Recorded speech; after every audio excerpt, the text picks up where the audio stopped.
l'idée, en fait, c'est vraiment d'avoir un outil simple. C'est-à-dire qu'on s'est dit, si les formateurs ont besoin de 2 semaines pour se former, ça ne va jamais marcher.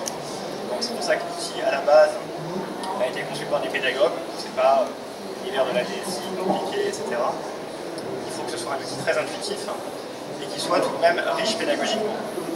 Comme le disait Guénaël, on n'est pas dans une web conférence. On est dans une formation à part entière. Donc il faut vraiment varier les plaisirs pour capter en continu l'attention des gens. Et donc il faut avoir des modes de pédagogie différents.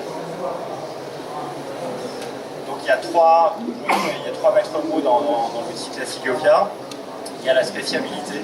Il faut que ça marche à tous les coups. C'est clair que si vous lancez une classe virtuelle et que l'apprenant, le nouvel arrivant, n'arrive pas à entendre la voix, n'arrive pas à activer son micro, d'avoir une mauvaise expérience, il ne va jamais vouloir y retourner. Il faut vraiment que ce soit, on parlait de open source, là il faut vraiment que ce soit fiable et que ça marche tous les coups. Il faut, je l'ai dit, que ce soit très simple.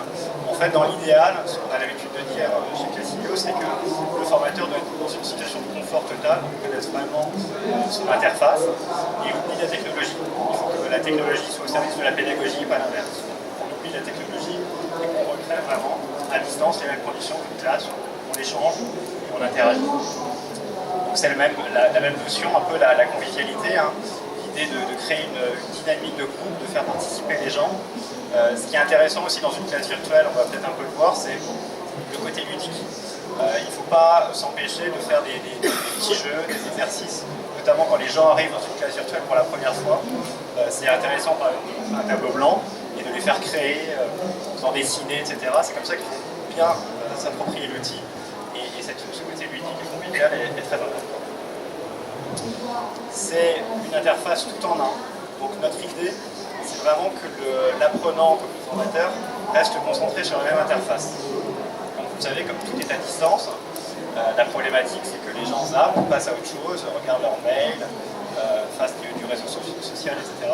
Là l'idée, c'est pour ça que nous on aime bien aussi la voix intégrée à la classe virtuelle et pas le téléphone, c'est que les gens restent vraiment concentrés sur la même interface.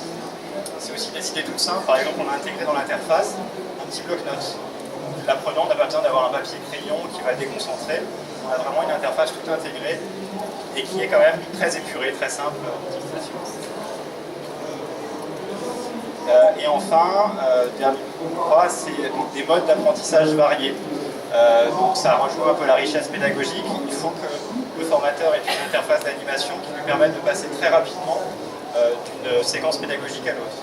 Je m'explique, par exemple, il va pouvoir, au début d'une activité, c'est sympa, c'est une activité brise-glace, souvent de lancer des quiz. Pour valider que tout le monde est bien connecté, valider aussi les connaissances qui ont été vues la dernière fois. Ensuite, il va pouvoir passer une autre activité, comme diffuser une vidéo. Sur cette vidéo, il peut mettre sur pause pour annoter les vidéos. Ensuite, il peut repasser, par exemple, à un diaporama. Donc, ce qui est intéressant, c'est de créer des séquences pédagogiques courtes pour capter l'attention continue des apprenants.